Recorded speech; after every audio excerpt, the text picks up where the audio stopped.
Hello Sohel, কেমন আছিস বাবা? ভালো আছি মা। তোমরা ভালো? বাবা কেমন আছে? ভালো আছি, আমরা সবাই ভালো। তুই আসবি কবে বাবা? এবার তো অনেক দিন হলো। মা, এবার আসা একটু ঝামেলা, সবাই ব্যস্ত থাকবে, নির্বাচন ডিউটি চলতেছে। আচ্ছা মা, তুমি ভোট দিতে যাবে তো? আমরা দুই বুড়া বুড়ি এই ভিড় ভাট্টার মধ্যে যায় কি করব? কি বলতেছো মা এগুলো? আমি সারাদিন কষ্ট করে যাচ্ছি, আমাদের পুরো সেনাবাহিনী দিন রাত কাজ করতেছে যেন ভালো একটা নির্বাচন হয়, সবাই ভোট দিতে পারে।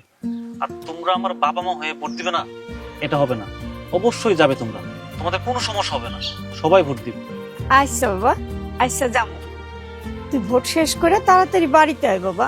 ঠিক আছে মা, রাখি তাহলে। আপনার দেশ